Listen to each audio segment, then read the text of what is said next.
विषय लेकर उस पर स्पेशलिटी करो, उस पर आप अच्छी प्रगति करो कि अपने आयुष्य भर तो आपको साथ देगा।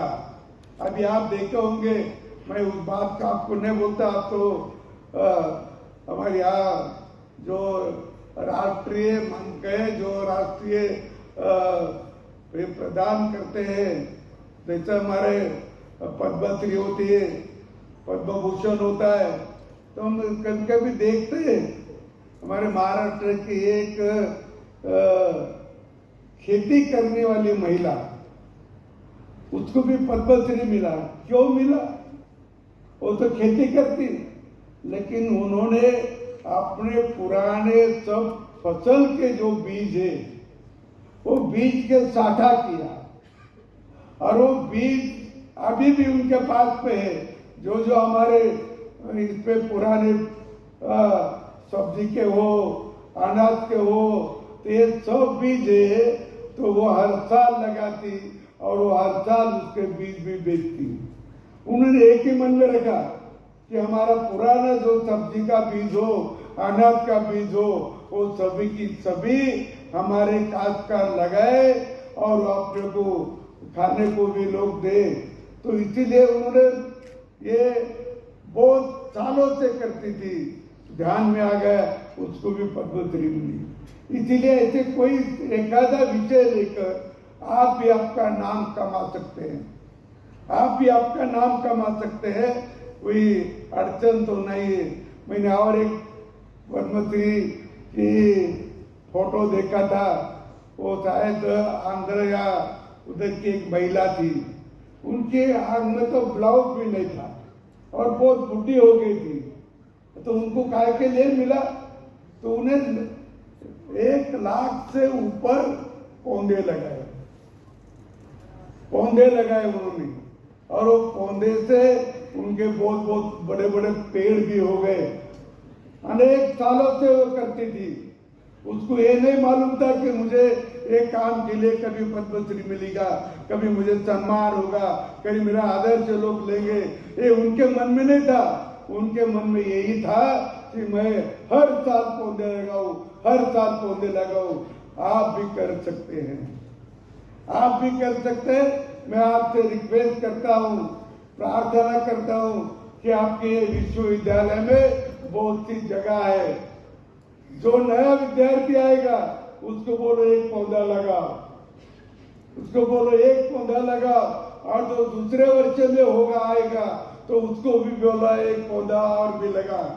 4 साल रहेंगे, आपके नाम के 4 पौधे यहाँ लगाए जाएंगे। आप छोटे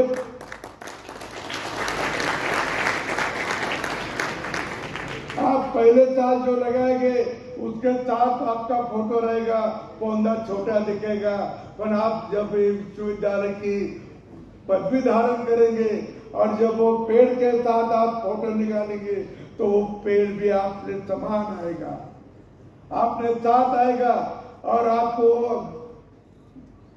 बुढ़ेपन में भी आप लोगों को बता सकेंगे, देखो मैंने मेरे विश्वविद्यालय में ये पेड़ लगा, इतना छोटा था, मैं विश्वविद्यालय से पदवी लेकर गया तो ये मेरे इतना आ गया।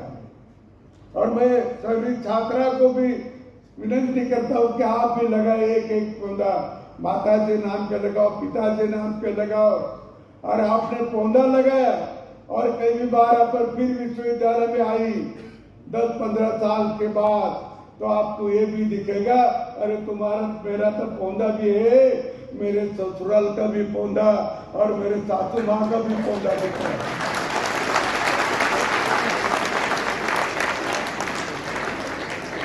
तो केवल किताबी ज्ञान का नहीं, अपितु समग्र विकास का युग है। भारत जैसे विविधताओं से भरपूर महान देश में शिक्षा का वास्तविक लक्ष्य ऐसे आदर्श नागरिक तैयार करना होना चाहिए जो नवाचार में अटूट विश्वास रखे, समाज में निपुण और जो समाज को एक सफल नेतृत्व और सही दिशा देने में सक्षम हो। प्रधानमंत्री श्री नरेंद्र मोदी जी के दूरदर्शी नेतृत्व में भारत आज विश्व में एक नई पहचान बना रहा और मुख्यमंत्री श्री भजनलाल शर्मा जी कुशल नेतृत्व में राजस्थान की शिक्षा के क्षेत्र में नए कीर्तिमान स्थापित किए जा रहे हैं। आज का समय तकनीक, सूचना और वैश्विक संवाद के नए आयामों से गुजर रहा है। आर्टिफिशियल इंटेलिजेंस, मशीनी learning, data analytics, green energy, biotechnology, quantum computing जैसे क्षेत्रों में तीव्र विकास हो रहा है।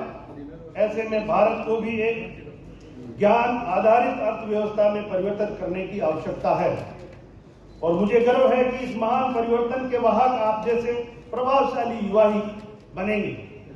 प्रधानमंत्री श्री नरेंद्र मोदी जी के डिजिटल इंडिया मिशन और मुख्यमंत्री भजनलाल शर्मा जी की शिक्षा नीतियों के सफल फलस्वरूप राजस्थान के युवा आज तकनीकी क्षेत्र के नए मानदंड स्थापित कर रहे हैं।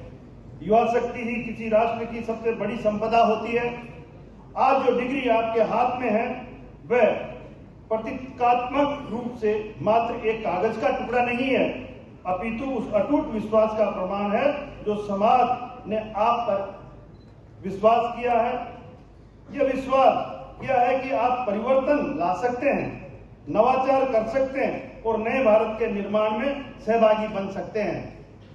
नई शिक्षा नीति 2020 के भारतीय शिक्षा प्रणाली में एक क्रांतिकारी दृष्टिकोण प्रस्तुत किया है। इसका उद्देश्य विद्यार्थियों में न केवल अकादमिक योग्यता बल्कि कौशल आधारित शिक्षा, समावेशी विकास और रोजगारमुखी सोच का निर्माण करना है।